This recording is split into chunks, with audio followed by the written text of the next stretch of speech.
ইমাম সাহেব আসতে হবে শর্ত না, পীর সাহেব হুজুর এসে হুজুরের হাতে হাত রেখে তওবা পড়তে হবে শর্ত না। আপনার রবরে ডেকে চোখের পানি ছেড়ে ক্ষমা চান, ক্ষমা করবে কে?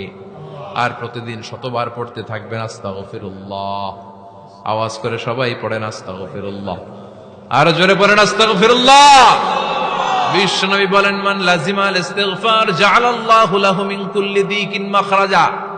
সব সময় ইস্তেগফারের সাথে যে লেগে থাকবে, রব্বুল আলামিন তারে 5টা জিনিস দিবে। কয়টা? কথা কোন আরো জোরে, সবাই বলেন কয়টা? নাম্বার 1, জাআলাল্লাহু লাহু মিন কুল্লি দিকিন মাখরাজা। বিপদে পড়লে বিপদ থেকে উদ্ধার করবে কে? আল্লাহ। আমাদের তো কোনো বিপদ নাই না?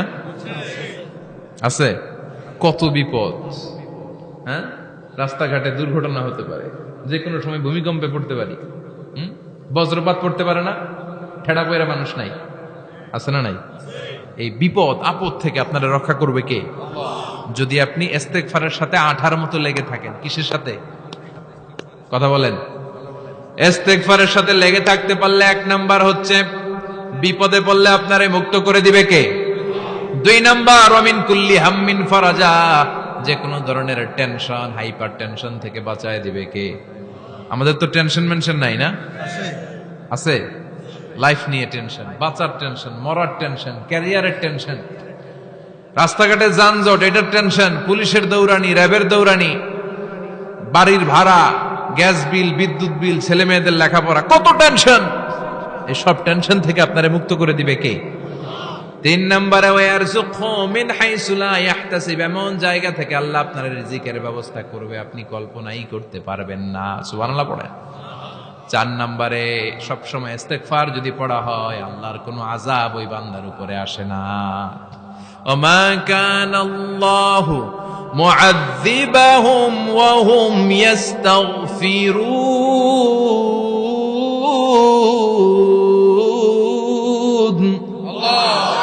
যতক্ষণ আমার বান্দা আমার কাছে ইস্তেগফার পড়তে থাকে, আমার কোনো আযাব বান্দারে পাবে না।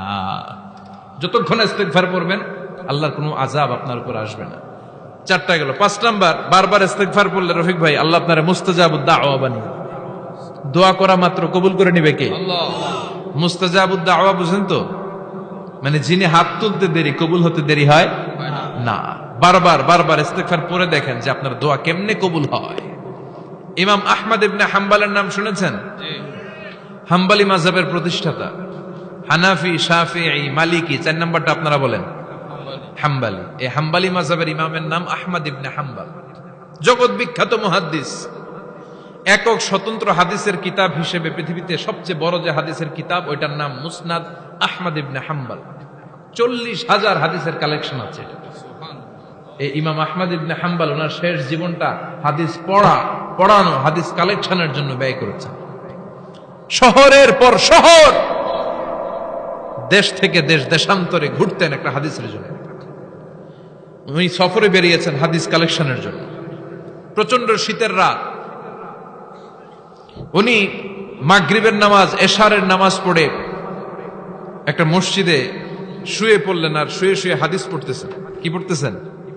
কথা বলেন। আর মনে মনে ভাবলেন রাতটা মসজিদে কাটায় দেই, ফজরের নামাজ পড়ে আবার বেরোবো। কিন্তু দারোয়ান এসে বলে মসজিদে থাকতে পারবেন না, ওঠেন। দারোয়ান আছে না? কথা কন। আহমদ ইবনে হাম্বল বললেন, আমি শুধু রাতটা থাকতে চাই, আমি তো ফজরেরও মুসল্লি, ফজর নামাজ পড়বো তো এই মসজিদে, আমার থাকতে দাও। দারোয়ান তো দেয় না, কয় না মসজিদে থাকার জায়গা না, যান মিয়া। উনি যে আহমদ ইবনে হাম্বল এটা চিনে নাই, থাকতে দেয় না। কি করবে এখন? উনি কাঁথা গুছিয়ে হাদিসের কিতাব নিয়ে, কাঁধের মধ্যে ব্যাগ নিয়ে মসজিদ থেকে বেরোয় গেলেন। কি আর করবেন, প্রচন্ড শীত, আর কাঁপতেছেন, বুড়ো মানুষ। পথিমধ্যে দেখলেন বাজার একজন খাব্বাজ, শাবুন খাব্বাজ, যুবক রুটি বিক্রেতা। সে রুটি বিক্রি করে, চুলার মধ্যে রুটি সেকে। সে যে সালাম দিল, আসসালামু আলাইকুম, যুবক বলে ওয়ালাইকুম আসসালাম। আহমদ ইবনে হাম্বল বলে, যুবক আমার যাওয়ার জায়গা নেই, সফরে বেরিয়েছি, খুব শীতে কষ্ট পাচ্ছি, রাতে যদি তোমার এই চুলা থেকে একটু আগুন পোহাই কোনো সমস্যা? যুবক বলে, না না সমস্যা না, আহলান ওয়া সাহলান, খোশ আমদেদ, আসেন আসেন, আপনি আগুন পোহাইলে আমার সমস্যা কি? সুবহানাল্লাহ পড়েন। আল্লাহ শুকরিয়া করে উনি বসলেন আর আগুন পোহাচ্ছেন, আর খেয়াল করলেন যুবক রুটি বানায় আর পরে আস্তাগফিরুল্লাহ, রুটির দলা বানায় পরে আস্তাগফিরুল্লাহ, খামির বানায় আর পরে আস্তাগফিরুল্লাহ, রুটি নিয়ে উনুনের ভিতরে চুলার ভিতরে সেকা দেয় আর পরে আস্তাগফিরুল্লাহ, দোকানদারের কাছে কেউ আসলেই সে রুটি দেয় আর পরে আস্তাগফিরুল্লাহ, ক্রেতার কাছ থেকে টাকা নিয়ে ক্যাশ বক্সে রাখে আর কি পড়ে, আবার রুটি বানানো শুরু করে আর কি পড়ে, খালি এইটাই পড়তেছে। ইমাম আহমদ ইবনে হাম্বল তো অবাক, কিরে এটা আবার কেমন যুবক, খালি আস্তাগফিরুল্লাহ। উনি প্রশ্ন করলেন, যুবক ঘটনা কি? আসার পর থেকেই তোমারে দেখতেছি তুমি রুটি বানাও, রুটি বিক্রি করো আর পড়ো আস্তাগফিরুল্লাহ, মালাকা ইয়া শাবাব। যুবক বলে, আস্তাগফিরুল্লাহ আমার সবচেয়ে বেশি পছন্দের আমল, আমি সব সময় আঠার মতো ইস্তেগফারের সাথে লেগে থাকি আর সব সময় পড়তে থাকি আস্তাগফিরুল্লাহ, আর এর বদৌলতে আল্লাহ আমারে মুস্তাজাবুদ দাওয়া বানিয়ে দিয়েছে। সুবহানাল্লাহ। আহমদ ইবনে হাম্বল তো অবাক, আনতা মুস্তাজাবুদ দাওয়া, তুমি মুস্তাজাবুদ দাওয়া, রুটিওয়ালা। আমি এত বছর হাদিস পড়াই, আমিও তো মুস্তাজাবুদ দাওয়া না, আর তুমি রুটি বেচো বাজারে, তুমি মুস্তাজাবুদ দাওয়া, তুমি দোয়া করলে সব কবুল হয়ে যায়। যুবক বলে, না আনা মুস্তাজাবুদ দাওয়া, আমি আমার জীবনে যত দোয়া করেছি কবুল করে নিয়েছে কে? আল্লাহ। সব দোয়া কবুল করে নিয়েছে আল্লাহ, একটা দোয়া ছাড়া। কয়টা? আহমদ ইবনে হাম্বলের কৌতূহল, কিউরিয়াসিটি আরো বেড়ে গেল, কি সব দোয়া কবুল হয়েছে একটা দোয়া ছাড়া? মাযালিকা দুআ ইয়া শাব, কি সেই দোয়া? যুবক এবার বলতে শুরু করলো, আমার জীবনে যে দোয়াটা আল্লাহ কবুল করে নাই সেটা হচ্ছে আমি আল্লাহর কাছে অনেক চেয়েছি, অনেক দোয়া করেছে যে আল্লাহ, শুনেছি এই জামানার সবচেয়ে বড় মুহাদ্দিস, তার নাম নাকি ইমাম আহমদ ইবনে হাম্বল। আল্লাহ তোমার কাছে আমার চাওয়া, আমি যেন এই ইমাম আহমদ ইবনে হাম্বলের দেখে মরতে পারি। সুবহানাল্লাহ।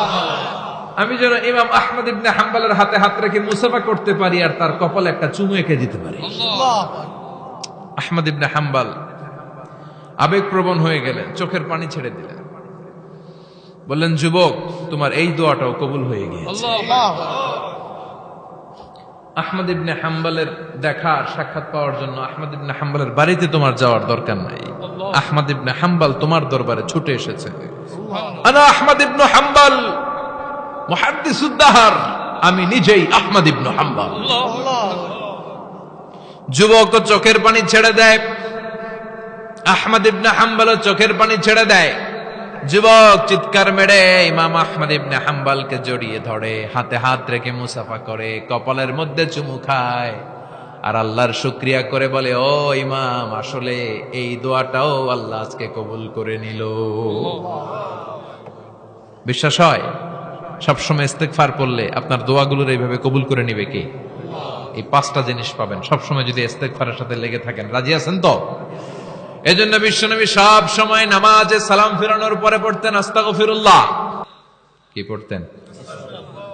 3 বার পড়তেন আস্তাগফিরুল্লাহ, আস্তাগফিরুল্লাহ, আস্তাগফিরুল্লাহ। পড়তে রাজি আছেন? ইস্তেগফারের অনেকগুলো আলফাজ আছে, সবচেয়ে ছোট ইস্তেগফার হচ্ছে এটা, আস্তাগফিরুল্লাহ, আস্তাগফিরুল্লাহ। আরো আছে, আস্তাগফিরুল্লাহ আল্লাযী লা ইলাহা ইল্লা হুয়াল হাইয়ুল কাইয়্যুম ওয়া আতুবু ইলাইহি। বিশ্বনবী বলেন, এই ইস্তেগফারটা যদি কেউ পড়ে, আত-তাওয়াল্লি মিন ইয়াউমিজ যাহাফ, যুদ্ধের ময়দান থেকে পালিয়ে আসা কবিরা গুনাহ। কি গুনাহ? কাফেরদের সাথে যুদ্ধ, আমি তাগড়া যুবক, তলোয়ার নিয়ে নেমেছি, আমার দেহের এক ফোঁটা রক্ত থাকা পর্যন্ত আমি যুদ্ধ চালিয়ে যাব, আমি ফিরে আসতে পারবো না, আইনটা কার? ফিরে আসলে কবিরা গুনাহ। বিশ্বনবী বলেন, যুদ্ধের ময়দান থেকে ফিরে এসেছে এরকম কবিরা গুনাহ অবলম্বনকারীও যদি আস্তাগফিরুল্লাহ আল্লাযী লা ইলাহা ইল্লা হুয়াল হাইয়ুল কাইয়্যুম ওয়া আতুবু ইলাইহি পড়ে, ওই কবিরা গুনাহকারীকেও ক্ষমা করে দিবে কে? পড়তে রাজি আছেন তো? আবার সাইয়েদনা আবু বকর বললেন, ইয়া রাসূলুল্লাহ আল্লিমনি দুআআন আদউ বিহি ফি সালাতি, এমন দোয়া আপনি আমারে শিক্ষা দেন যে এই দোয়াটা আমি নামাজে পড়তে পারি।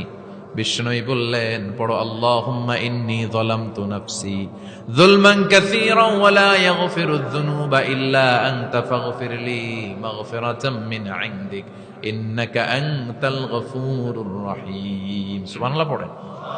এটাও ইস্তেগফার। আমরা এটার বলে দোয়া মাসুরা, সালাম ফেরানোর আগে পড়ি না? যেখানেই ক্ষমা চাওয়ার কথা আছে ওইটারই কি বলে? ইস্তিগফার। আল্লাহুম্মা ইন্নী যালামতু নাফসি, আল্লাহ জুলুম করেছি, জুলমান কাসীরা, অনেক জুলুম। ওয়ালা ইয়াগফিরুয যুনুবা ইল্লা আনতা, তুমি ছাড়া এই গুনাহ ক্ষমা করার তো কেউ নাই। ফাগফিরলি মাগফিরাতাম মিন ইনদিক, তোমার দয়ায় আমারে ক্ষমা করে দাও। ইন্নাকা আনতাল গফুরুর রহিম, তুমি হলা ক্ষমাশীল। ঠিক কি না? এটাও ইস্তেগফার, এটাও পড়বেন। আর এই সব ইস্তেগফারের শ্রেষ্ঠ ইস্তেগফারের নাম সাইয়্যিদুল ইস্তেগফার। যত ইস্তেগফার হতে পারে এর মধ্যে সবচেয়ে শ্রেষ্ঠতম ইস্তেগফার নাম কি? কথা কন। বুখারীর বর্ণনা, শাদ্দাদ ইবনে আউস রাদিয়াল্লাহু তাআলা আনহু বর্ণনা করেন, এই সাইয়্যিদুল ইস্তেগফার দিনের বেলা যে পড়বে ওই দিনে মারা গেলে সে জান্নাতি। এই সাইয়্যিদুল ইস্তেগফার রাতের বেলা যে পড়বে ওই রাতে যদি ইন্তেকাল হয় ওই লোকটা জান্নাতি। মুখস্থ আছে না? জি। কার কার মুখস্থ হাত তুলেন? মাশাআল্লাহ, তাবারাকাল্লাহ, মাশাআল্লাহ, মাশাআল্লাহ। আর যাদের নাই তাদের হোমওয়ার্ক, তাদের আল্লাহুম্মা আনতা রাব্বি লা ইলাহা ইল্লা আনতা খালাকতানি ওয়া আনা আবদুক ওয়া আনা আলা আহদিকা ওয়া ওয়া'দিকা মাস্তাতা'তু আউযু বিকা মিন শাররি মা সানা'তু আবুউ লাকা বিনি'মাতিকা আলাইয়া ওয়া আবুউ লাকা বিযামবি ফাগফিরলি ফাইন্নাহু লা ইয়াগফিরুয যুনুবা ইল্লা আনতা। সুবহানাল্লাহ পড়ুন। আজকে রাতে পড়ছেন, মারা গেলে জান্নাতি। চিল্লায় পড়েন না আল্লাহু আকবার।